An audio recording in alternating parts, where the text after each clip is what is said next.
महाराज तुमच्यावर रुसणार नाहीत किंवा महाराज तुम्हाला तुमच्या पारायणाचं फलश्रुती चांगली देणार नाहीत असं काहीही नाही. कारण महाराज हे भावाचे भुकेले आहेत. महाराजांना आपल्या अन्नाची भूक नाही, तर महाराजांना आपल्या भावाची भूक आहे. आपण किती निस्वार्थतेनं, आपण किती तन्मयतेनं, आपण किती भक्तिभावाने हे पारायण केलेलं आहे. महाराजांना जे 7 दिवसाचा कालावधी जो आपण महाराजांसाठी आपला वेळ खर्च केलेला आहे, त्या गोष्टी आपल्या महाराज पाहत असतात. त्यामुळे श्री स्वामी समर्थ, दंडवत आणि प्रणाम. मी रेखा जगदंबे, माझ्या युट्यूब चॅनलमध्ये मी तुमचं अगदी मनापासून स्वागत करते आणि आजचा दिवस तुमचा शुभ जाओ अशी महाराजांच्या चरणी प्रार्थना करते आणि आजच्या आपल्या नवीन विषयाला मी सुरुवात करते. मैत्रिणींनो, श्री गुरुचरित्र ग्रंथाच्या पारायणासाठी म्हणजेच स्वामी महाराजांच्या पुण्यतिथी निमित्त जो आपण सप्ताह कालावधी राबवतो, त्यात माझे बरेचसे बंधू भगिनी या सेवेसाठी किंवा गुरुचरित्र ग्रंथाच्या पारायणासाठी बसलेले असतील, तर काही जण घरी ह्या पारायणासाठी बसलेले असतील. ज्यांना जसं जमतं त्या पद्धतीनं काही जण घरी किंवा काही जण केंद्रामध्ये या पारायणासाठी बसलेले आहेत. तर तुम्ही स्वतःला भाग्यवान समजा, कारण त्यांच्याच हाती हा ग्रंथ लागतो किंवा त्यांच्याच हातून हे पारायण घडतं की ज्यांचं पूर्वलिखित काहीतरी प्रारब्ध चांगलं असतं, त्यांनाच या ग्रंथाचं पारायण करायला भेटतं. त्यामुळे तुम्ही स्वतःला पहिल्यांदा भाग्यवान समजा. तर आता यशस्वीरित्या तुमचे 4 दिवस म्हणजे आजचा 5वा दिवस तुम्ही ग्रंथाच्या पारायणाला सुरुवात केलेली आहे आणि यशस्वीरित्या तुमचे ग्रंथाच्या पारायणाचे 4 दिवस झालेले आहेत आणि आजचा 5वा दिवस म्हणजे 5व्या दिवसाचं पारायण सुद्धा तुमचं झालेलं आहे. तर जे कोणी नवखे माझे बंधू भगिनी आहेत, जे घरी पारायणासाठी बसलेले आहेत किंवा केंद्रात पारायणासाठी बसलेले आहेत, तर त्यांच्या मनामध्ये पारायण झाल्यानंतर पारायणाची समाप्ती कशी करायची, नैवेद्य काय करायचा, याबद्दल अनेक प्रश्न पडलेले असतील. तर त्याच प्रश्नांची उत्तरं घेऊन मी आजचा व्हिडिओ घेऊन आलेली आहे. तर व्हिडिओ स्किप न करता पहा, म्हणजे तुमच्या सगळ्या प्रश्नांची उत्तरं तुम्हाला मिळतील. आणि त्याआधी आपल्या चॅनलवरती जर नवीन असाल आणि पहिल्यांदाच आपल्या चॅनलला व्हिजिट केलेली असेल, तर चॅनलला सबस्क्राईब करायला मात्र विसरू नका. तर चला मैत्रिणींनो, आता आपण जाणून घेऊयात की पारायणाला आपल्या सुरुवात झालेली आहे. पारायण आपलं 4-5 दिवसाचं पारायण झालेलं सुद्धा आहे. तर आता आपल्याला या पारायणाची समाप्ती कशी करायची आहे, समाप्तीच्या दिवशी आपल्याला नैवेद्य किती करायचे आहेत, नैवेद्यासाठी आपल्याला काय बनवायचं आहे आणि नैवेद्य झाल्यानंतर मग पोथी कधी उचलून घ्यायची आहे, तर ते पाहूयात. मैत्रिणींनो, श्री गुरुदेव दत्त या नावामध्येच एवढं तत्वज्ञान सामावलेलं आहे की ते आपल्याला पूर्ण आयुष्यभरासाठी पुरतं. एक आयुष्यभरासाठी आपल्याला एक शिकवण देऊन जातं. पण तो ग्रंथ तेवढ्याच तन्मयतेने वाचायला हवा किंवा तेवढ्याच तन्मयतेने आपण त्याचं पाठ करायला हवं. तर मैत्रिणींनो, आपल्याला आता ह्या पारायणाचं समारोप कसा करायचा आहे तर ते पाहूया. पारायणाचा आता आजचा 5वा दिवस पाहता पाहता 2 दिवस जातील आणि दुसऱ्या दिवशी म्हणजे परवाच्या दिवशी 15 तारखेला महाराजांची पुण्यतिथी, तर त्या दिवशी आपल्याला पारायणाची समाप्ती करायची आहे. दत्त जयंतीच्या वेळेस आपण बऱ्यापैकी 7 दिवस पारायण करतो आणि 8व्या दिवशी समाप्ती करतो. परंतु पुण्यतिथीचा दिवस म्हणजे आपल्यासाठी, स्वामी सेवेकरांसाठी एक शोकाचा दिवस असतो, दुःखाचा दिवस असतो. कारण ह्या दिवशी महाराज आपल्याला सोडून गेलेले आहेत.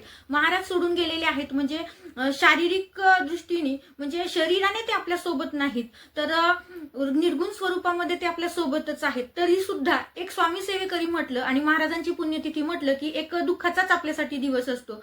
तरी सुद्धा महाराज आपल्याला नित्य सांगतात की गया नाही हम जिंदा आहे. म्हणजेच काय, तर महाराज निर्गुण स्वरूपामध्ये आपल्या सोबत नित्य राहतात. आणि महाराज हे सुद्धा म्हणतात की भिवू नकोस, मी तुझ्या पाठीशी आहे.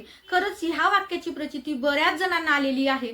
कारण महाराज आपल्या संकट काळामध्ये, जर आपण महाराजांचं बोट पकडलेलं असेल तर निश्चित महाराज संकट काळामध्ये पुढे राहतात आणि आपल्या सुखाच्या काळामध्ये आपल्या मागे असतात. म्हणूनच म्हणजे हे वाक्य आपल्याला धीर देणार आहे किंवा हे वाक्य जेव्हा आपण ऐकतो तेव्हा खरंच अंगावरती शहारे येतात आणि एक शक्ती, महाराजांची शक्ती आपल्या मागे आहे याची आपल्याला जाणीव होते. तर ह्या महाराजांच्या आता पुण्यतिथीच्या गुरुचरित्र ग्रंथाच्या पारायणाची आपल्याला समाप्ती कशी करायची आहे, तर ही समाप्ती आपल्याला शेवटच्या दिवशी म्हणजे 7व्या दिवशी करायची आहे, ज्याला आपण उद्यापन असं सुद्धा काही जण म्हणतात. तर हे उद्यापन करताना आपल्याला नैवेद्याची किती ताटं करायची आहेत. आता ग्रंथामध्ये तर सविस्तर सगळी माहिती दिलेलीच आहे. आता प्रत्येक जण ग्रंथानुसार करतं, काही जण थोडंफार वेगळं करतं. तर मी कसं करते हे तुम्हाला सांगते. आता मी यावर्षी केंद्रात बसलेली आहे, त्याच्यामुळे केंद्रात बसल्यानंतर घरी नैवेद्याची ताटं करण्याचा प्रश्न नाही. परंतु एरवी मी कशी समाप्ती करते ते मी तुमच्याशी शेअर करते.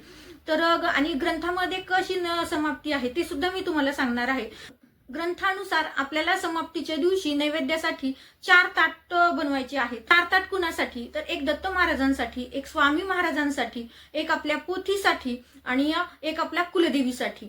असे 4 ताटं बनवायचेत आणि जो ग्रंथाचा ताट आहे ते आपल्याला गाईला द्यायचं आहे. परंतु मी जेव्हा समाप्ती करते, मी जेव्हा घरी पारायण करते आणि घरी समाप्ती करते त्यावेळेस मी 5 ताट बनवते. 5 ताट कुणाचे? एक दत्त महाराजांसाठी, एक स्वामी महाराजांसाठी, एक कुलदेवीसाठी, एक कुलदेवतेसाठी आणि एक ग्रंथासाठी. त्यातलं एक ताट मग नंतर पूजा वगैरे झाली की मग मी ते गाईला नैवेद्य देते आणि मग बाकीची इतर ताटं आम्ही घरात खातो. तर नैवेद्य बनवताना ह्याची काळजी घ्यायची की तुमच्या घरामध्ये किती लोक आहेत त्यानुसारच तुम्ही स्वयंपाक करा आणि त्यानुसारच ताटामध्ये अन्न वाढा, जेणेकरून आपण जी ताटं देवाला ठेवलेली असतात तो आपल्यासाठी प्रसाद असतो आणि प्रसाद टाकून दिला जाऊ नये ह्या गोष्टीची आपल्याला काळजी घ्यायची आहे. त्यामुळं आपल्या घरातल्या लोकांना पुरतील एवढा स्वयंपाक किंवा एवढा स्वयंपाक असणारीच ताटं आपल्याला बनवायची आहेत. कारण घरात 2-3च व्यक्ती आणि 4-5 ताटातलं मग खाणार कोण हा प्रश्न पडतो. मग ते फेकून देण्यामध्ये आपलं अन्न जाऊ नये. ते आपल्यासाठी एक अमृततुल्य प्रसाद बनलेला असतो. कारण 7 दिवस आपण सेवा केलेल्या असतात आणि त्या सेवेचं प्रसाद स्वरूप म्हणून ती नैवेद्याची ताटं असतात. त्यामुळं त्यातलं अन्न फेकून दिल्या जाऊ नये ह्या गोष्टीची काळजी घ्यायची आणि ताटं वाढताना त्याच पद्धतीने आपल्याला ताटामध्ये थोडे थोडे पदार्थ टाकायचे आहेत. तर आता नैवेद्यासाठी आता ह्या आपण काय बनवायचे? नैवेद्यासाठी यथाशक्ती तुम्हाला जे बनवायचे ते तुम्ही बनवू शकता. तुम्हाला महाराजांना पुरणपोळी खाऊ घालायची तर निश्चित तुम्ही महाराजांना पुरणपोळी खाऊ घालू शकता.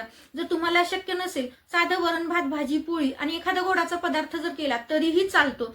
आणि तुम्हाला हे सुद्धा शक्य नाही तर तुम्ही ताकाची कढी आणि खिचडी केली तरी सुद्धा चालतं. एक गोडाचा पदार्थ करायचा तर ते सुद्धा चालतं. म्हणजे महाराज असं म्हणत नाहीत की मला टिपिकल अशी किंवा एखादी ठराविकच भाजी मला द्या, एखादं ठराविकच स्वीट मला द्या किंवा गोडाचा पदार्थ द्या. महाराजांचं आपल्याकडून कुठल्याच अपेक्षा नसतात, नैवेद्याच्या तर नसतात. महाराज जरी सूक्ष्म स्वरूपामध्ये कुठल्याही देवता जेव्हा अन्न ग्रहण करतात, जेव्हा आपण त्यांना अन्न ठेवतो त्यावेळेस ते सूक्ष्म स्वरूपामध्ये ग्रहण करतच असतात. परंतु महाराजांचा असा अट्टहास नाही की मला हे खूप आवडतं म्हणून ते तुम्ही मला द्या, असं नाही. यथाशक्ती आपल्याला जे बनवता येतं, जे आपल्याच्याने शक्य आहे, जे आपल्या घरामध्ये जे साहित्य आहे त्या साहित्यामध्ये आपल्याला महाराजांसाठी नैवेद्य करायचा आहे. जर तुम्हाला शक्य असेल तर तुम्ही पंचपक्वान्नांची ताटं करा, तुम्हाला शक्य असेल तर तुम्ही पुरणपोळीचं जेवण करा, तुम्हाला काहीच शक्य नसेल तर तुम्ही ताकाची कढी आणि खिचडी केली तरी सुद्धा चालतं. महाराज तुमच्यावर रुसणार नाहीत किंवा महाराज तुम्हाला तुमच्या पारायणाचं फलश्रुती चांगली देणार नाहीत असं काहीही नाही. कारण महाराज हे भावाचे भुकेले आहेत. महाराजांना आपल्या अन्नाची भूक नाही तर महाराजांना आपल्या भावाची भूक आहे.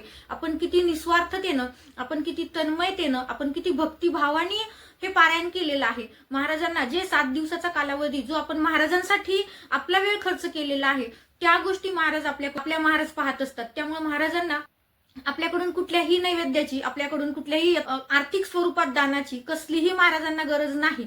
आता बरेच जण असं म्हणतात की नाही महाराजांना टिपिकल हा पदार्थ आवडतो तर त्याचाच नैवेद्य बनवायचा. तुम्हाला बनवायची इच्छा आहे तर तुम्ही आवर्जून बनवा, परंतु असा नियम नाही की महाराजांना हे आवडतं म्हणून ते बनवायचंय, महाराजांना आवडतंय म्हणून ते ताटात ठेवायचंय, असं नाही. यथाशक्ती तुम्हाला जे योग्य वाटतं तुमच्या वेळेनुसार, तुमच्या आपल्या आर्थिक परिस्थितीनुसार, आपल्या घरात काय काय साहित्य आहे त्यानुसार. आता दररोजचं जेवणाचं प्रत्येकाच्या घरात राहतं यात दुमत नाही, परंतु बनवायला सुद्धा वेळ लागतो. आपल्याला पारायण करायचंय त्यासोबत हे ताटं सुद्धा बनवायची आहेत किंवा हा नैवेद्य सुद्धा बनवायचा आहे सगळं. आणि दररोजचं आपले रुटीन जे आहे ते सुद्धा आपल्याला फॉलो करायचंय. म्हणजे आपण पारायण केलं, आपल्याला नैवेद्य करायचंय, याचा अर्थ घरातले इतर लोक उपाशी राहतील असं नाही. त्यांच्या सकाळच्या वेळा सांभाळून आपल्याला हे सगळं करायचंय. त्यामुळे यथाशक्ती जे तुम्हाला शक्य आहे ते तुम्ही बनवू शकता. महाराज आनंदाने त्याचा स्वीकार करतात, यात तीळ मात्रही शंका नाही. तर मैत्रिणींनो, हे झालं आपल्याला ताटं किती बनवायची आहेत किंवा नैवेद्य काय करायचं आहे त्याबद्दलची माहिती. नैवेद्य आपण कसा बनवायचा आहे? शक्यतोपर्यंत नैवेद्यामध्ये आपल्याला कांदा लसूण वर्ज्य करायचं आहे. कारण आपण 7 दिवस कांदा लसूण वर्ज्य केलेलं आहे. त्यामुळं या दिवशी सुद्धा, समाप्तीच्या दिवशी सुद्धा कांदा लसूण आपल्याला स्वयंपाकात वर्ज्य करायचंय. मग आपण जी काही भाजी बनवाल, जे काही वरण, साधं वरण, तिखट वरण काय तुम्ही बनवणार आहात त्या वरणामध्ये सुद्धा आपल्याला कांदा वापरायचा नाही. आणि म्हणजे बरेच जण वापरत नाहीत, काही जण वापरतात. म्हणजे 7 दिवस जरी पारायण काळामध्ये त्यांनी जरी कांदा लसूण वर्ज्य केलं तरी समाप्तीच्या दिवशीच्या स्वयंपाकामध्ये ते आवर्जून कांदा लसूण टाकतात. आता ज्याचा त्याचा वैयक्तिक प्रश्न आहे.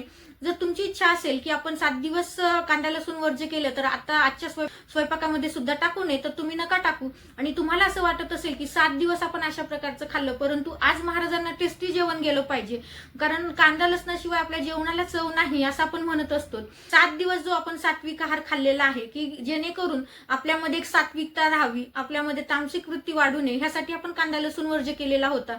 परंतु आपण असं नेहमी म्हणतो की कांदा लसूणाशिवाय स्वयंपाकच होत नाही किंवा टेस्टी होत नाही, असं ज्यांना वाटतं त्यांनी समाप्तीच्या दिवशी आवर्जून कांदा लसूण स्वयंपाकात टाकू शकतात. परंतु बरेच जण कांदा लसूण समाप्तीच्या दिवशी नैवेद्यामध्ये सुद्धा वापरत नाहीत. आता तो वैयक्तिक प्रश्न झाला, तुम्हाला काय करायचंय त्यानुसार तुम्ही करू शकता, कारण सांगणं माझं काम होतं. पण आता तुम्हाला काय वाटतं त्यानुसार तुम्ही योग्य तो डिसिजन घेऊन तुम्ही महाराजांना तुम्हाला काय द्यायचंय, काय खाऊ घालायचंय ते तुम्ही ठरवा. माझं म्हणाल तर मी भाजी आणि वरण यामध्ये कांदा वापरत नाही, परंतु मी कांदा भजी मात्र महाराजांसाठी करते, त्यामध्ये कांदा वापरावाच लागतो. परंतु भाजीमध्ये आणि वरणामध्ये मी कांदा वापरत नाही. आणि त्यानंतर मग आता हे 7 दिवसाचे आपले नियम झाल्यानंतर तर मग आपण रेग्युलर खातोच. परंतु अशा पद्धतीने आपल्याला महाराजांचा नैवेद्य बनवायचा आहे. जर तुमची इच्छा असेल कांदा लसूण टाकून स्वयंपाक करायचं, तर तुम्ही आवर्जून टाकू शकता. आणि जर तुम्हाला वाटलं की नाही कांदा लसूण आज सुद्धा वर्जच करायला हवा, आज सुद्धा नको टाकायला, तर अशा वेळेस तुम्ही कांदा लसूणाशिवाय स्वयंपाक केला तरीही चालतो. शेवटी तुमचा भाव महत्वाचा. शेवटी तुमची म्हणजे तुम्ही किती भावापोटी प्रेमापोटी महाराजांना जेवू घालताय ही गोष्ट महत्वाची आहे. त्यामुळं तुमचा तो शुद्ध भाव पाहूनच महाराज तुमचं अन्नग्रहण करणार आहेत. त्याच्यामुळे तुम्हाला जे योग्य वाटते, तुमचा भाव कसा आहे, तुम्ही महाराजांबद्दल किती ओढ दाखवताय, त्यानुसार तुम्ही नैवेद्याच्या स्वयंपाकामध्ये कांदा लसूण वापरायचं का नाही, कुठला पदार्थ करायचाय, हे सर्वस्वी तुम्ही ठरवा आणि महाराजांसाठी तुम्ही तो नैवेद्य बनवू शकता. त्यानंतर हे झालं नैवेद्याचं. आता हे नैवेद्याची जेव्हा आपण ताटं वाढतो, तर त्या ताटामध्ये आता यथाशक्ती तुम्ही जे काही बनवलेले आहेत ते पदार्थ, त्या सगळ्या पदार्थांवरती आपल्याला एक एक तुळशीपत्र ठेवायचं आहे. मग ते तुळशीपत्र ठेवल्यानंतर सगळ्या ताटांमध्ये आपण त्या सगळ्या पदार्थावरती तुळशीपत्र ठेवायचे. सगळ्या ताटांच्या बाजूला एक एक ग्लास, तांब्या किंवा फुलपात्र ज्यामध्ये तुम्हाला पाणी ठेवायचंय, तर ते पाणी सुद्धा भरून घ्यायचंय. त्या पाण्यामध्ये सुद्धा एक एक तुळशीपत्र टाकायचे, कारण तुळशीपत्र टाकल्याशिवाय महाराज त्यांचा स्वीकार करत नाही. त्याच्यामुळे आपल्याला तुळशीपत्र त्यात टाकायचंच आहे आवर्जून. आणि त्यानंतर आपल्याला मग ही ताटं जेव्हा आपण जिथं आपली पूजेची मांडणी आहे किंवा तुम्ही देवघराच्या समोरच केलेलं असेल, तर देवघराच्या समोरच ही 5 ताटं ठेवायची. ती ठेवण्यापूर्वी आपल्याला आपल्या अनामिका आणि हे मधलं बोट, ह्या 2 बोटांनी, हे अनामिका आणि हे मधलं बोट, या 2 बोटांनी आपल्याला पाण्यामध्ये बुडवायचे आणि एक पाण्यामध्ये बुडवून एक चौकोन करून घ्यायचा आहे, ज्याला आपण मंडल असं म्हणतो, पाण्याचं मंडल. आणि ह्या पाण्याच्या मंडलावरती आपलं पहिलं ताट ठेवा, तसंच पाण्याचं चौकोनी मंडल करा आणि त्यावरती त्या ताटाचा ग्लास, तांब्या, काही जे काही फुलपात्र जे काही असेल ते त्या मंडळावरतीच, त्या पाण्याने काढलेल्या मंडलावरती आपल्याला ठेवायचं आहे. अशी सगळी 5ही ताटं, जर तुम्ही 5 केली असतील तर 5 आणि 4 केली असतील तर 4. तुम्हाला मी 5 का ठेवते ह्याचं सांगितलं की कुलदेवासाठी ग्रंथामध्ये एकच नैवेद्य आहे, परंतु कुलदेवी आणि कुलदैवत हे दोन्ही वेगवेगळे आहेत आणि वेगवेगळ्या ठिकाणी राहतात. जसं की माझे तुळजापूरची आई कुलदेवी आहे आणि जेजुरीचे खंडोबा कुलदैवत आहे, तर हे दोघं दूर आहेत. त्याच्यामुळे मी ह्या दोघांची वेगळी ताटं ठेवते. एक माझी मानसिकता झाली म्हणून मी हे करते. तुम्हाला पण असं योग्य वाटलं तर तुम्ही 5 ताटं बनवा. तुम्हाला ग्रंथानुसार करायचं असेल तर तुम्ही 4 ताटं करू शकता. तर मग ह्या पद्धतीनं आपण हे सगळे ताटं समोर ठेवून घ्यायचे आणि मग जे आपण तुळशीपत्र पाण्यात टाकलेलं आहे ते तुळशीपत्र घेऊन आपल्याला त्या सगळ्या ताटांभोवती संकल्प सोडायचा आहे. तर ते संकल्प कसा सोडायचा आहे, तर त्यासाठीचा वेगळा व्हिडिओ मी आपल्या चॅनलवरती अपलोड केलेला आहे. आवर्जून तो व्हिडिओ पाहून घ्या, म्हणजे तुम्हाला योग्य पद्धत कोणती आहे महाराजांना नैवेद्य दाखवण्याची ते तुम्हाला लक्षात येईल. तरी मी तुम्हाला थोडक्यात सांगते. तुळशीपत्र घ्यायचे आणि तो संकल्प म्हणजे ते पाणी, तुळशीपत्राने पाणी घेऊन आपल्याला त्या ताटांसभोवताल फिरवायचे आणि ते फिरवणं झाल्यानंतर मग आपल्याला ते महाराजांपर्यंत, प्रत्येक पदार्थांवरून ते तुळशीपत्र महाराजांच्या चरणापर्यंत, महाराजांची मूर्ती असेल तर मूर्तीपर्यंत, महाराजांचा फोटो असेल तर फोटोपर्यंत आपल्याला ते तुळशीपत्र घेऊन जायचं आहे. तर ते घेऊन जाताना आपल्याला काय म्हणायचंय, ओम प्राणाय स्वाहा, ओम अपानाय स्वाहा, ओम व्यानाय स्वाहा, ओम उदानाय स्वाहा, ओम समानाय स्वाहा, ओम ब्रह्मणे अमृतत्वाय स्वाहा, श्री स्वामी समर्थ समर्पयामी. हे असं म्हणून आपल्याला ते महाराजांच्या चरणामध्ये ते तुळशीपत्र आपल्याला ठेवून द्यायचं आहे. आता हे मंत्र म्हणण्याच्या आधी, हे एक एक पदार्थ दाखवण्याच्या आधी आपल्याला ताटांच्या सभोवताल 3 वेळेस आपल्याला गायत्री मंत्राचं सुद्धा पठण करायचं आहे, की जेणेकरून ताटासभोवतालची एक शुद्धीकरण होतं आणि ताटामध्ये जे अन्न आहे ते सुद्धा शुद्ध होतं. त्यामुळे आपल्याला गायत्री मंत्र म्हणायचा असतो आणि गायत्री मंत्र म्हणून झाल्यानंतर मग हे पुढचे मंत्र एक एक पदार्थावरती म्हणजे एकेका पदार्थावरती आपण ते तुळशीपत्र लावून आपण ते महाराजांपर्यंत ते महाराजांना समर्पित करतो. तर हे मी तुम्हाला आत्ता कामापुरतं थोडक्यात सांगितलं, परंतु तुम्ही आवर्जून तो व्हिडिओ पाहून घ्या की जेणेकरून तुम्हाला पूर्ण रीतसर आपण कसा नैवेद्य ठेवायचा या गोष्टीची माहिती होईल. या पद्धतीने आपल्याला महाराजांना नैवेद्य ठेवायचा आहे. नैवेद्य झाल्यानंतर मग आपल्याला आरती करून घ्यायची आहे. नित्यसेवेच्या पुस्तकामध्ये आपल्याला सकाळच्या आरत्या कोणत्या आहेत त्या दिलेल्या आहेत. त्या सगळ्या आरत्या तुम्ही घेतल्या तरीही चालतं आणि तुम्हाला दुसऱ्या कोणत्याही म्हणायच्या नसतील तर तुम्ही गणपतीची आरती म्हणा, दत्त महाराजांची आरती म्हणा आणि स्वामी महाराजांची आरती म्हणा. आपण तुमचं नैवेद्य ठेवून झाल्यानंतर तुम्हाला आरती मात्र आवर्जून करून घ्यायची आणि आरती झाल्यानंतर मग महाराजांना विनंती करायची, मी माझ्या यथाशक्तीने जे काही पदार्थ बनवलेले आहेत, जे काही तुम्हाला जेवणासाठी बनवलेलं आहे तर आवर्जून तुम्ही त्याचा स्वीकार करा म्हणून महाराजांना विनंती करायची आहे. मग आता हा नैवेद्य म्हणजे थोडंसं मागं पुढे होतंय तर तुम्ही समजून घ्याल, कारण जसं मला क्लिक होते त्या पद्धतीने मी तुमच्याशी शेअर करते. तर ही नैवेद्य ठेवण्याचा योग्य वेळ काय, तर हा नैवेद्य ही समाप्ती आपल्याला 10:30च्या आरतीच्या टाइमला, म्हणजे आपण केंद्रामध्ये महाराजांची जेव्हा आरती करतो 10:30 वाजता, तर त्यावेळेसच हा नैवेद्य ठेवायचा आहे. आणि जर तुम्ही घरी पारायण करत असाल आणि तुम्हाला पारायण करून नंतर स्वयंपाक करायचा असेल, घरामध्ये इतर कोणी मदतीसाठी नसतील, तर अशा वेळेस तुम्ही दुपारी 12च्या आत नैवेद्य केला तरीही चालतो. भलं तुम्हाला 10:30च्या आरतीला शक्य झालं नाही तर तुम्ही 12च्या आत नैवेद्य ठेवून या पारायणाची समाप्ती करायची आहे. या पद्धतीनं आपल्याला श्री गुरुचरित्र ग्रंथाच्या या पारायणाची समाप्ती करायची आहे. साध्या सोप्या पद्धतीने करायचंय, कारण तुम्ही भोळ्या भावांनी जेव्हा देवाला बसतो त्यावेळेस निश्चितच स्वामी आपल्यावरती प्रसन्न होतात.